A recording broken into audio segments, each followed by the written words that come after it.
Doctor Deepak Singh, allied science specialist, medical science centre से। आज हम एक टॉपिक डील कर रहे हैं वेस्कोसिल। गायनेकोलॉजी का एक पार्ट है ये, जिसमें प्रोलैप्स, जैसा कि हम जानते हैं कि प्रोलैप्स एक कंडीशन है जिसमें अबनॉर्मल कंडीशन है जिसमें जो ऑर्गन है वह ऑर्गन पेल्विक ऑर्गन्स या विसरल ऑर्गन्स किसी न किसी कैनाल के द्वारा प्रोड्यूस कर जाता है। इसी तरह से यह भी एक प्रोट्रूजन का ही डिसऑर्डर्स है जिसमें वेजाइनल प्रोलैप्स कर जाता है।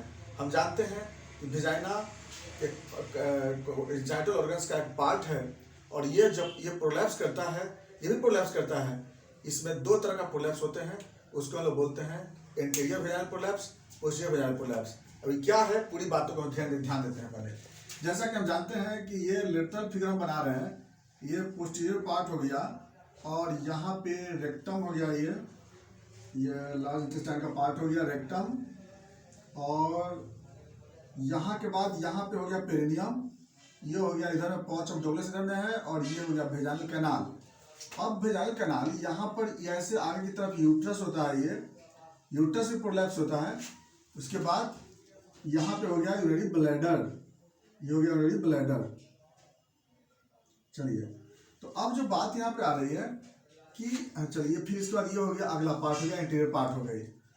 तो जो ब्लैडर, अब डिफिनेशन क्या होती है, तो urinary bladder comes in vaginal canal, urinary bladder comes in vaginal canal known as वेसिकोसील।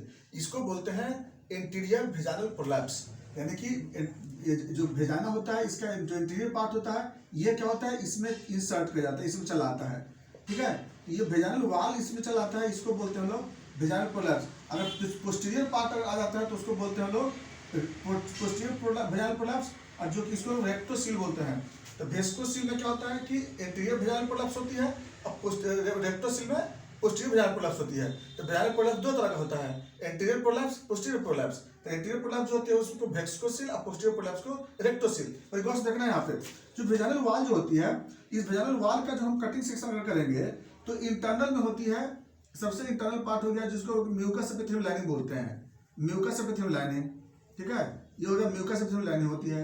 और इसके बाद इसमें होता है lamina propria layer, lamina propria layer हो गया बीच में जो कनेक्टिव टिश्यू का बना होता है। और उसके बाद होता है लॉन्गिट्यूडनल मसल्स, लॉन्गिट्यूडनल मसल्स, और उसके बाद होता है circular muscles, longitudinal muscles, circular muscles, और उसके ऊपर होता है फाइब्रस कोट होता है।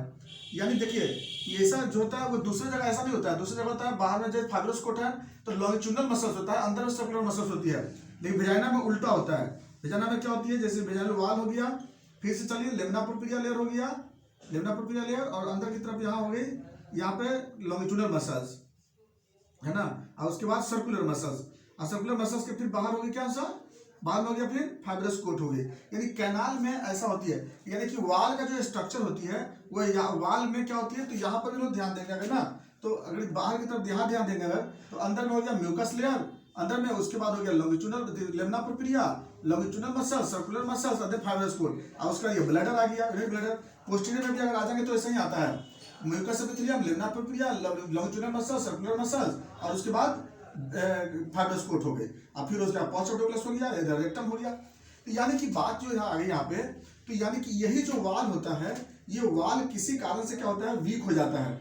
ये वाल किसी कारण से वीक हो गया, और वीक होकर क्या होता है, ये प्रोड्यूस कर जाता है। ये वाला वाल इधर प्रोड्यूस कर सकता है, और ये वाला वाल इधर प्रोड्यूस कर सकता है। ये वाल प्रोड्यूस करेगा तो वाल के साथ साथ क्या होगा, ब्लैडर भी इसमें चला आता है। तो ब्लैडर इसमें क्यों चलाता है, अब उसी को ध्यान देना है। तो अब यही हो गया interior vaginal prolapse. Interior wall of the vagina becomes week and the bladder comes in vaginal canal. इसको हम लोग बोलते हैं वेस्कोसील कहते हैं। आइए हम लोग बात को ध्यान देते हैं क्यों हो जाता है।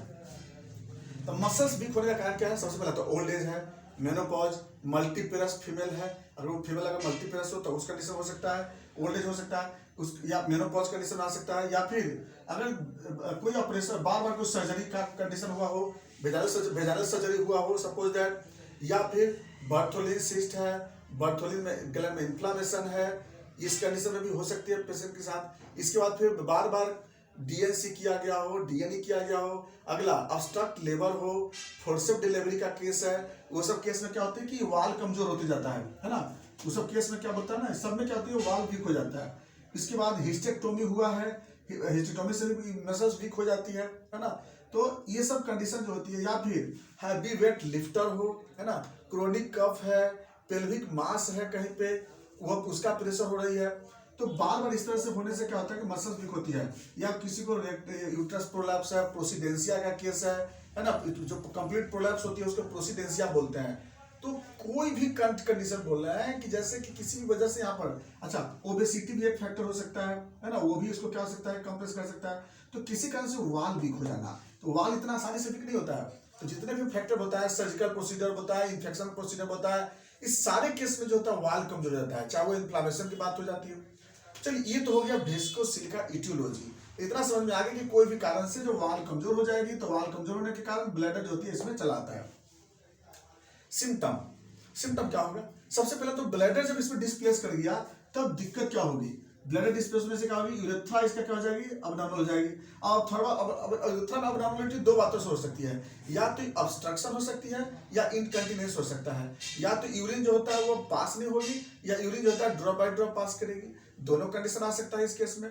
तो सबसे पहला सिम्टम तो यही आता है इसमें कि यूरिन के फ्लो में दिक्कत हो सकती है, उसमें प्रॉब्लम आ जाता है पेशेंट को। नेक्स्ट जो सिम्टम आता है, लोअर एब्डोमिनल पेन होगी, पेल्विक पेन होगा पेशेंट को, वेजाइनल में कंडीशन अबनॉर्मलिटी डेवलप करेगी, जैसे अबनॉर्मल सेंसेशन डेवलप करेगा, फुलनेस रहेगा वेजाइना, या फिर उस केस में क्या होगी, या डिस्परोनिया का केस होगी, सेक्सुअल इंटरकोर्स में प्रॉब्लम होगी। हो सकता है कि रेक्टम भी इसके साथ साथ डिफिकल्टी हो सकती है, उसमें भी कंस्टिपेशन का प्रॉब्लम आ सकता है अगर कंप्रेस करें तो ये सब दिक्कत हो सकती है। उसके साथ अगर बाय द वे सर्विस का कोई डिजॉर्डर हो, तो यहाँ पर अगर प्रोलैप्स, अगर ये इधर से ये प्रोलैप्स करेगी तो सर्विस से क्या हो सकता है, कोई एब्नॉर्मलिटी डेवलप हो सकती है, जैसे डिस्चार्ज और हो सकता है। ये सब कंडीशन देखने को मिल जाता है। लोअर एब्डोमिनल पेन मिलेगा ही इस केस में, है ना। तो ये जो सिम्टम है ये सब आपको लोकल सिम्टम मिलेगा। साइन अगर देखेंगे तो क्या मिलेगा हमें, तो वेजाइनल कंटेंट में देखेंगे तो वेजाइनल मास मिलेगा यहाँ पे, है ना। ज्यादातर केस में लोग स्टैंडिंग पोजीशन में देख सकते हैं हम लोग। तो या पर एब्डोमिनल देखेंगे तो यहाँ पर क्या होगी, ब्लैडर के नजदीक ब्लैडर इम्पिटेंस महसूस होता है वहाँ पे। तो वेजाइना से एग्जामिनेशन करके इसको लोग देख लेते हैं, उसी से हम लोग देखते हैं कि वेजाइना में कोई ना कोई मास जैसा अपीयरेंस होती है, लगता है कि वहाँ पे कोई ट्यूमर वगैरह हो, है ना। तो ये आपको उसमें देखने को। कॉम्प्लिकेशन में क्या होगी? कॉम्प्लिकेशन में सबसे पहला तो VVF वेस्को वेजाइनल फिस्टुला होगी, है ना। दोनों के बीच में क्या हो जाएगी, एक कम्युनिकेशन पाथ डेवलप हो सकता है।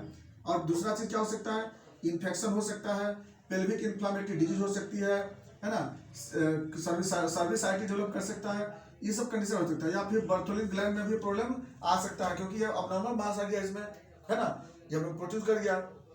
पेशेंट को वॉकिंग में दिक्कत होगी, चलने में दिक्कत होगी, सीटिंग में प्रॉब्लम होगी, है ना, सीटिंग वॉकिंग ये तो सिम्टम में भी आता है। तो ये सब पेशेंट के साथ ये प्रॉब्लम आ जाता है, तो ये सब कॉम्प्लिकेशन देखने को मिलता है। इन्फेक्शन सबसे इंपॉर्टेंट में आता है इसमें। अब VVF बहुत कॉमनेस होता है जो मिलता है उसमें। तो VVF वेस्को वेजाइनल फिस्टुला क्या है ना कि वो इटियोलॉजी भी है और प्लस सिम्टम में भी आता है। ये इटियोलॉजी भी आ जाता है क्योंकि उसकी वजह से वाल कमजोर हो जाता है।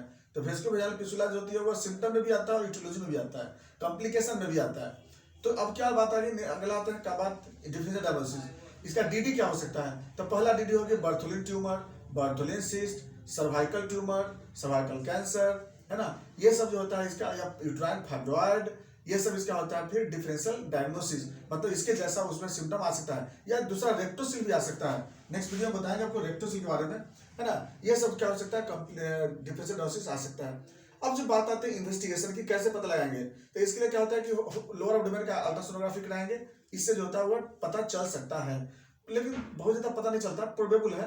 या फिर जब हम लोग सोनोग्राफी करते हैं TVS, ट्रांसवेजाइनल सोनोग्राफी कराएंगे, तो इसमें हम लोग को पता चल जाएगी ट्रांसवेजाइनल सोनोग्राफी। या दूसरा चीज मैनुअल एग्जामिनेशन सबसे बेस्ट होता है इसके लिए, है ना। तो इस तरह से हम लोग क्या करते हैं, उसको इन्वेस्टिगेशन से पता लगा लेते हैं।